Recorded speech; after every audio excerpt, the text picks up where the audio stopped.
I've often thought of Mother's Day as a hallmark holiday, and I've always wrestled as a preacher with what do I do on Mother's Day.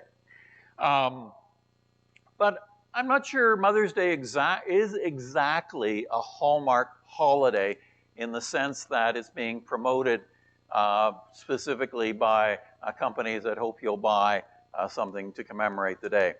Here's something I learned this week when I did a bit of research into this day that we honor and celebrate mothers. The first Mother's Day and by the way, Mother's Day is really, do you have Mother's Day in Cameroon? You do? What day is it? The last day of May? The last Sunday of May. Okay, so, and in Burundi? No. So it's not a universal day. I think in Britain it's called Mothering Sunday, and I think it's a little earlier. You could March. Thank you. We've got experts from all over here. Okay. But so the North American context, and this is where our Canadian context comes from, first Mother's Day celebration, 1907 in the U.S. Here's the interesting thing. The first Mother's Day celebration in 1907, more than 100 years ago, was in the form of a worship service at a Methodist Episcopal Church in West Virginia. And there were, for those in attendance at that first Mother's Day, which was a worship service, there were 500 white carnations. Why? Why white carnations? Well, that hints at another fact in the history of Mother's Day. The inspiration for Mother's Day came from a peace activist who cared for wounded soldiers from both sides in the American Civil War. And her name was Anne Jarvis, and she came up with the idea of Mother's Day work clubs, which helped and educated families about ways to reduce disease and infant mortality. And the clubs raised money to buy medicine, to hire women to work in families where the mother maybe was suffering from tuberculosis or other health problems. It was a practical type of thing, right? Anne Jarvis and another peace activist and suffragist, somebody working to get women the right to vote, by the name of Julia Ward Howe, also pushed for the creation of a Mother's Day for Peace. And a Mother's Day for Peace was where mothers would ask their husbands and sons, no longer, don't go to war, don't die, don't give your life in wars. Interesting. So here's her Mother's Day proclamation for peace. Isn't that interesting? So Anne Jarvis, Julia Ward Howe. So Anne Jarvis's daughter, named Anna, wanted to honor all of this and set aside a day to honor all mothers. And so when Anna envisioned Mother's Day, it was more about community service than about thanking your mother for all that she did. Now, in the years since, the holiday gained recognition in a number of states, spread to a number of foreign countries, but I don't think it's off base to say Mother's Day now a little bit more sentimentalized, isn't it? More commercialized since its inception more than 100 years ago. Part of that, historians suggest, was after World War II, people were desperate for normalcy, for stability, and so there was a real emphasis on motherhood, mothers raising perfect children as they kept their perfect homes. So all of that makes Mother's Day worship tricky from my standpoint, my viewpoint. Because there is this idealized There is sometimes this unattainable version of motherhood, right? And as Kathy mentioned a few times, most of life, a lot of life, and most families, a lot of families are messy. And so how can we recognize that for many reasons, this day is not the easiest day for a number of people. Not everybody had a perfect mother. Not everybody grew up in the ideal family. And so maybe what we can do today is acknowledge that God is very much aware of all that we hold in our hearts. The good things about mothers and maybe the not so good things that we've experienced in terms of mothers. When a church service goes overboard on Mother's Day, and we haven't done that today, but maybe you've been there, and the message can be, unintentionally, that a woman's highest achievement is marriage and family. But we need to be careful that we don't forget about women from other backgrounds, from other walks of life. Artists, poets, women in government, women who are mentors, women who work at their career, in their community, women who care for an aging parent, women who work with young adults. So maybe this Mother's Day, the best that we can do is to keep it real. So I want to share with you, and this isn't an exhaustive list, but preachers love 3 points, 3 points and a poem. I don't have a poem this morning, but I do have 3 characteristics of a real mother.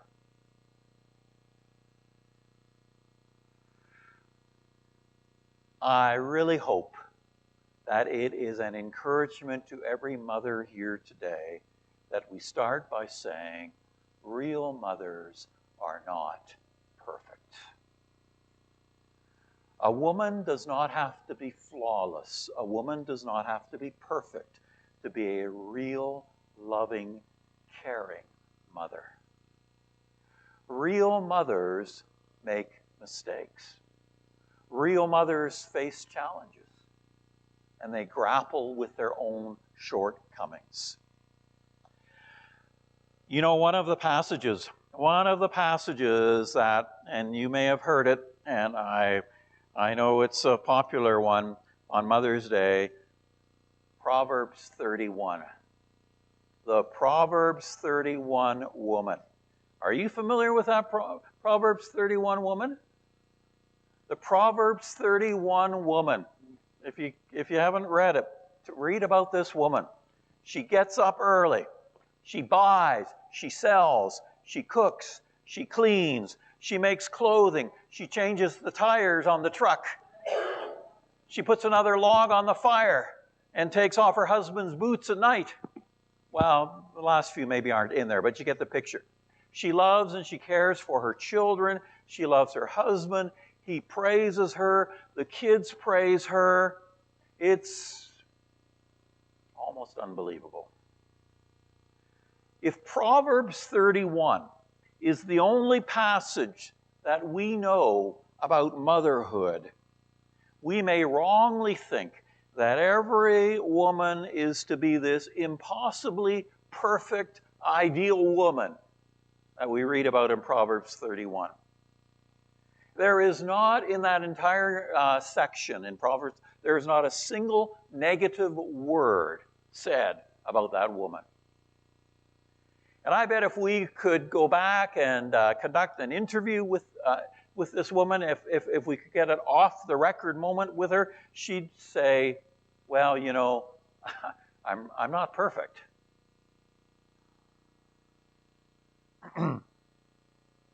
There it is. A wife of noble character who can find. She brings him good, selects wool and flax, works, and it goes on. She's like the merchant ships. Came across an article this past week. I thought, yeah, I need to pay attention to this article. What I wish my pastor would say about mothers. Okay.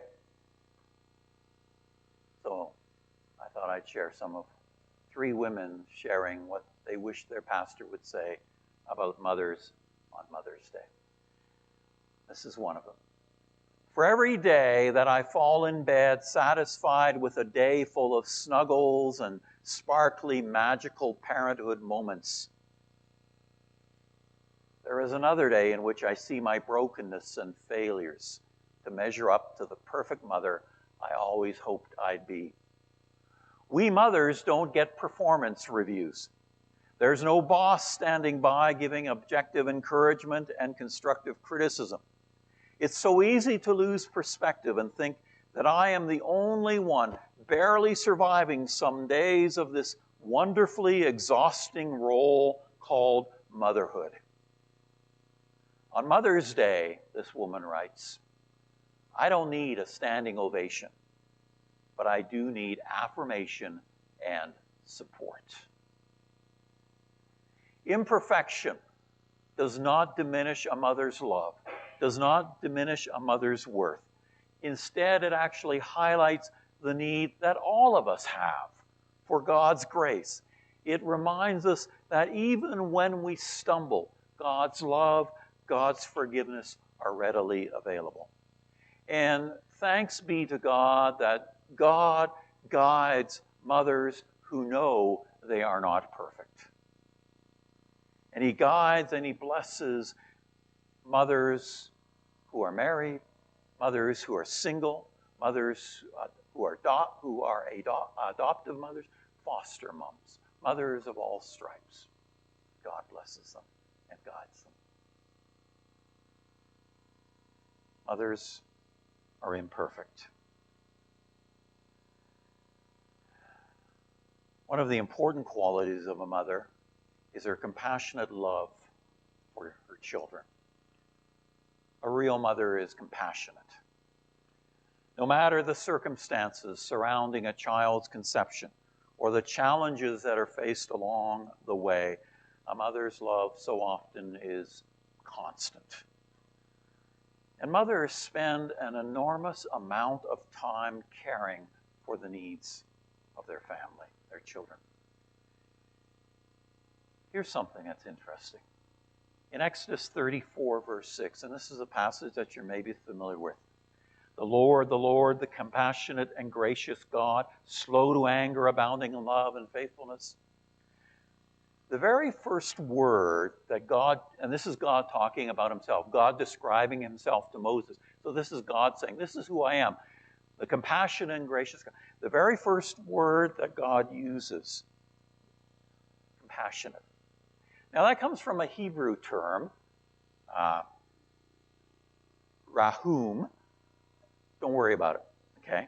But another translation for that Hebrew term is merciful. God is merciful. And it's a term that appears 13 times in the Old Testament, used almost exclusively about God. God is compassionate. God is merciful. Okay, so let me take it one more step to get a better understanding of God's compassionate mercy. The noun that this word is built on is, okay, so it's, and again, don't get caught up in this, and I'm not giving you an expert pronunciation, rahum, rakam. Rakam means, rahum, compassionate, merciful, comes from rakam, which means womb. Womb. There's no mistaking the motherly image this term evokes. And it opens up a whole new understanding when we think about God's love, God's compassion. When God identifies as compassionate in Exodus 34, those who knew their Hebrew, which would have been everybody that heard it, would recognize this, the connection to the deep bond, the devotion of a woman who has carried a child. And God is full of this motherly compassion for all of us. Now, despite God's continual compassion, rahum, the Israelites reject his compassion and instead give their allegiance to other gods, right? We know that story. And their rebellion results in exile, and they're scattered among the nations.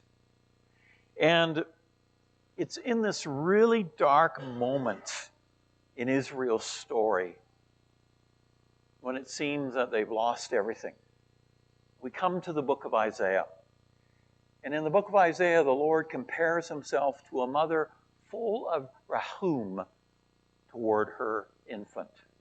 And through the prophet, God says, on the screen, can a mother forget the baby at her breast and have no compassion, rahum, for the child she has borne? Though she may forget, God says, I will not forget you. Isaiah's message is that God is full of motherly compassion, and God will rescue his people. And if you read on further in Isaiah after this chapter, you realize God is doing this. Well, we get to the servant songs. We get to Isaiah 53, where it talks about how God's servant will come and endure and suffer. God is going to do this by entering the suffering of humanity, by coming into the messy world. And the ultimate fruition is then of God's compassion. The ultimate fruition is the birth of Jesus to a woman. So this morning, as we talk about real moms, yes, they're imperfect, but let's recognize the compassionate hearts of mothers and recognize that their love gives us a taste of God's love, mercy, compassion for us. And just as God forgives us, mothers can exemplify that forgiveness, that tenderness, that kindness. Real mothers are imperfect. Real mothers are compassionate. And real mothers are sacrificial. Real motherhood is about being willing to give up things in order to bless others, to bless children. Here's another comment of a woman that I wish my pastor would say. Something I wish my pastor would say. So I'm sharing it with you. The stage of motherhood with small children is very physically and emotionally demanding. I love my family and my work as a mom, but that doesn't mean the work isn't hard or taxing. Often my most basic needs must take back seat as I care for my children. Sacrifice. I need to hear that my role as a mom to young children is hard, valuable kingdom work. Kingdom work. Remind me that my unseen sacrifices and struggles are seen and valued by the Lord. I often feel undervalued, misunderstood, and looked over by a culture that applauds outward and visible contributions to society. And so much of my work as a mother is hidden away in the unseen moments of grace with my children. As I bend over with my tremendously pregnant body to pick up the 1000th crayon, I receive no applause. When I respond patiently toward a tantrum-throwing toddler, no one says, "Way to keep your cool." I sacrifice and struggle because of love. And loving others, this woman writes, this mother writes, and loving others is kingdom work.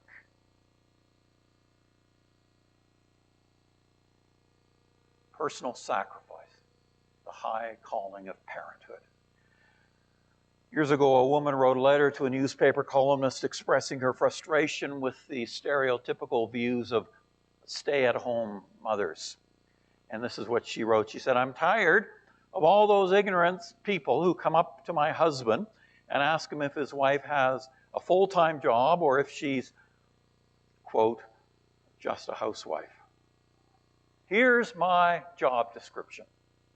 I'm a wife, mother, friend, confidant, personal advisor, lover, referee, peacemaker, housekeeper, laundress, chauffeur, interior decorator, gardener, painter, wallpaperer, dog groomer, veterinarian, manicurist, barber, seamstress, appointment manager, financial planner, bookkeeper, money manager, personal secretary, teacher, disciplinarian, entertainer, psychoanalyst, nurse, diagnostician, some of them I can't even say, public relations expert, dietitian and nutritionist, baker, chef, fashion coordinator, and letter writer for both sides of the family.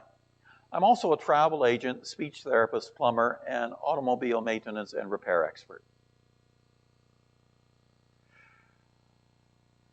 Real motherhood. Synonymous with sacrifice. Real moms are willing to give up their own desires, dreams, comforts to bless their children. And their personal sacrifices embody kingdom work, embody the high calling of parenthood. And their dedication, their willingness to give unconditionally, is a mirror of the love of our Father in heaven. So today, let's recognize the sacrifices that mothers make. And today, take a moment to express gratitude for their unwavering commitment to the well-being of their families, children. Real mothers, they're imperfect, they're compassionate, they're sacrificial.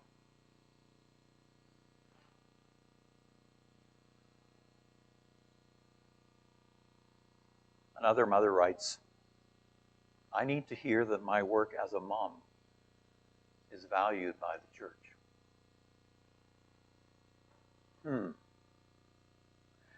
She goes on, tell me that my baby crying in service is not an inconvenience or a distraction, but an important reminder that the kingdom belongs to the childlike.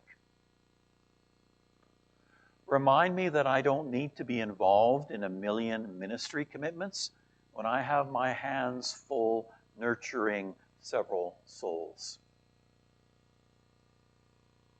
Encourage me to give the small, the ordinary, and the mundane things to God and watch Him bless and multiply my efforts. Thank me for sowing the seeds of love in the souls of the youngest among us.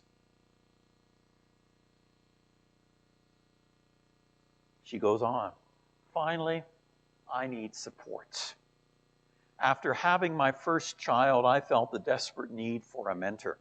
I needed someone who had walked the path of motherhood before me to give me perspective and nurture my soul. I am blessed with a godly mother of my own I could go to for advice and support, but I know that every young mother doesn't have that.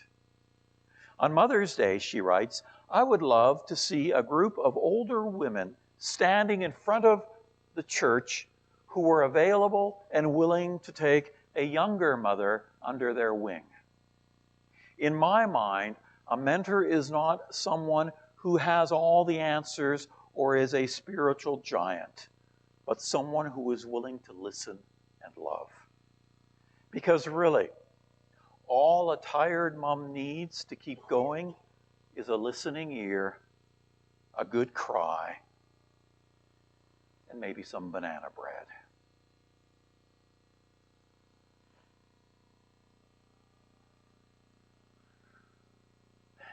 Today, as we celebrate Mother's Day, let's do it with a spirit of love, empathy, and understanding.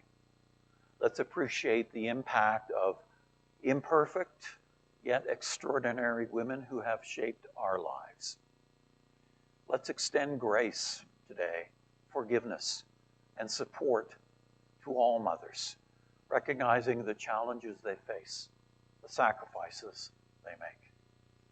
And as a community of faith, as a church, let's commit ourselves to honor and support mothers beyond this one day of the year.